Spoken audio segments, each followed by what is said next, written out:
This is Mandera County, bordering Somalia and Ethiopia at River Daua in Kenya's arid northeast. Pastoralists and agro-pastoralists in Mandera depend on livestock production as their main source of livelihood. Over the years, recurrent droughts have continued to undermine water availability and suitable land for pasture. Many households like Mama Halima's and agro-pastoralists supporting 18 dependents rely solely on their livestock assets for survival. The regional initiative in support of vulnerable pastoralists and agro-pastoralists in the Horn of Africa, RISPA, aims to reduce these communities' vulnerability to drought by integrating cross-cutting approaches that strengthen coping mechanisms on the ground and across the region.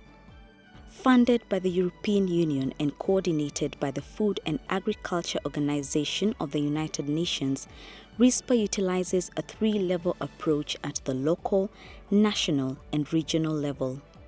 At the local level, communities are engaged through scaled-up participatory approaches such as the pastoral field school approach. We formed first 5 PFS groups.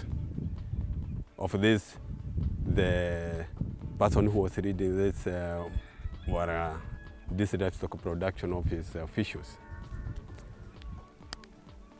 In supporting them, we, having done the ground assessment, we had to form PFS groups. And in so doing, we had to teach them about the fodder production and how beneficial it can be for the project to be accepted. Though we had to do kind of awareness to the communities. So having formed those 5 groups, we supported them with fodder seeds. That is mainly Sudan grass. And again, because they were coming from zero, we had to give them fuel subsidy because they had the DRPO office had already provided them with gen sets or generator sets, that is, or use the word water pumps to pump water from the River Daua to their farms. Wakati ya kwanza, wakati unataka kuanza kazi ya kupanda, lazima wakati ya kwanza ubange mahali gani kwanza utalima na utengeleze ardhi wakati ya kwanza. Banga mahali ya kutengeleza, kitu ya kwanza ni maneno ya kukatakata miti mahali ambayo unataka kubanga. Na baada ya kukatakata hizo miti na nini, ile kitu yoyote ambayo inaweza zuia ng'ombe kulima, ya pili utaingia sasa na ng'ombe. Unatengeleza sasa na ng'ombe, malawi ni utatengeleza hiyo ardhi. Baada ya hiyo utaweka kitu naitanga kababa, maneno ya kuweka spacing, basins.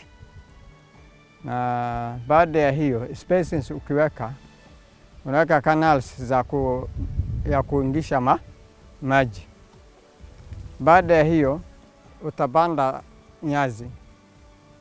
Baada ya kupanda nyazi ama mimea yoyote wewe ulikuwa umepanga kupanda, utaweka maji sasa. Utaenda kuhakisha engine, uweke maji na canals. Baada ya hiyo, after 14 days ikimea, lazima ulime. Ile isisumbuliwe na weedings. After then 21 days, tena utaweka maji. Mara 3 ni unaweka maji, au mara 4. After 45 days, itafika kiwango ya kukata, kama ni nyazi. Through RISPA, new PFS group members were trained on effective fodder production methods.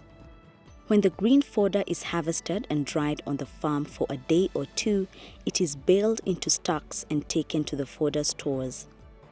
In addition to provision of fodder seeds and other farm inputs, additional fodder stores were built, thus increasing them from 4 to 11, including one for a women's group. This method of fodder preservation for the dry season creates the essential reserves needed, promoting fodder availability for livestock and improving resilience to drought in Mandera and for other communities from both sides of the border which live far from riverline. Fodder markets are seasonal. During rainy season or when there is fodder, there is pasture, there are no markets. But during drought, first the fodder markets are in Mandera town. That one is for green fodder. For baled fodder like this, the markets actually exist in the locations where they are, because we know that livestock are outside the towns. So during drought, the fodder markets are actually within the location. From the sale of fodder and other animal products, the PFS group members are able to provide for other household needs and supplement their diet for better nutritional value, greatly contributing to the improvement of their overall well-being.